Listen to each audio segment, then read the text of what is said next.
Hey everyone, I just happened to run across this story on a related website and I really just wanted to post my thoughts here and share it not only with the community but hopefully for Ms Chrissy Lee Polis as well. This series of events are so completely morally reprehensible it cannot even be fathomed. Not only does this reveal an incredibly overlooked and stigmatized gender status in this country, but it's also a clear case of reverse discrimination and the utter indifference the law seems to show towards it for fear of backlash from the black community. Clearly, there was no other motivation for this assault than utter hatred. Vitriolic xenophobia at its worst. Hatred for the fact that she is white, hatred for the fact that she may have been gay, hatred for the fact that she's changed genders, and furthermore, the fact that she was an easy target, utterly defenseless and with absolutely no one that would take responsibility for her. People who hate prey on that, just as white lynch mobs would target young black girls in the 60s. The facts of this issue are the black community is as human and as liable as every other community there is in this country. And there are plenty of whom show utter contempt for the white race in shameful displays such as this. And even further, transgendered women upon that, which just makes it even double worse. It's, I mean, the prejudice here just compounds and multiplies itself, and especially against transgendered women that have the right to use the same restroom as any other woman. Obviously, the reason the employees did not stand up for her was the fact that she was number one, white, number two, she was transgendered, and number three, that she had no one that was responsible for her. Most men think it's funny to sit and watch women fight for one thing, but to see a little white girl, even further, a white TG girl getting beat up by a younger black girl must have been incredibly humorous to the employees here due to their pertinently obvious prejudice. Perhaps the only man that even attempted to stand up for her, who appeared to be an older gentleman, possibly management, became missing, and even an older lady attempted to step in, where the management and the crew just utterly disappeared. Um, Not only did they willfully capitulate the violence here, but they did absolutely nothing in an obvious medical emergency.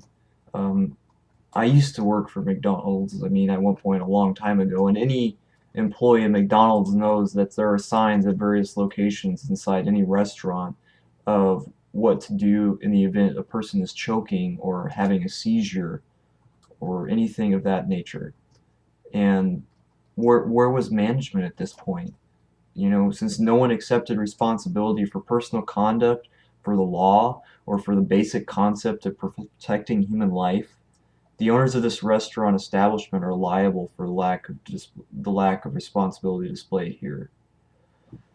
How an entire crew at an establishment can remain utterly indifferent or provoking of such acts is a display of shameful administration and a lack of oversight in this company.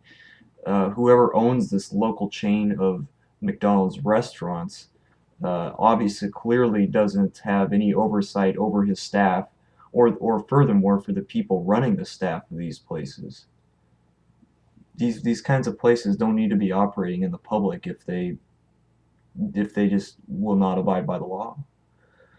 And uh, if we aren't going to enforce the full protection of the law to every American citizen, then there is absolutely no moral, philosophical, legal, or objective right for the continuation of this negligent form of justice, and a new system needs to be implemented in the state of Maryland very quickly. I don't believe any decent, law-abiding citizen would disagree with that.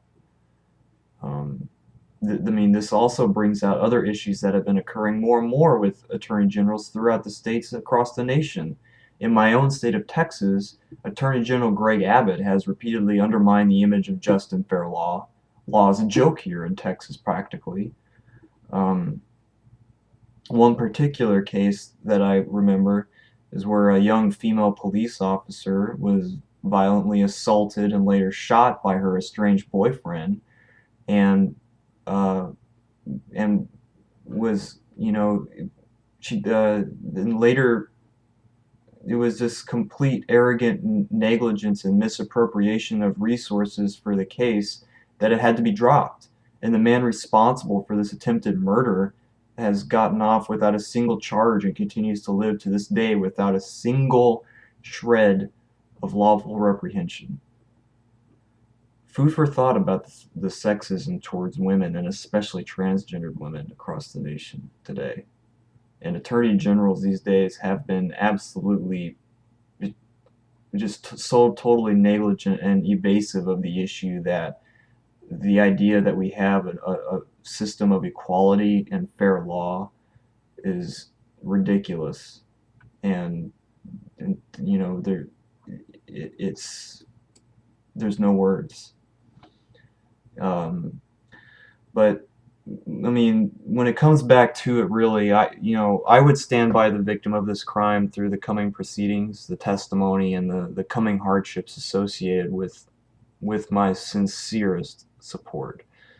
I would urge all other citizens with a conscience and a sense of justice to do so. And if able, we should also contribute in the aid to the cost of the proceedings as well to this young lady. I really hope that Ms Polis uh, pursues this and is able to ride through the coming hardship of the publicity of the case. And I really hope that the people involved in this are held responsible as they ought to be.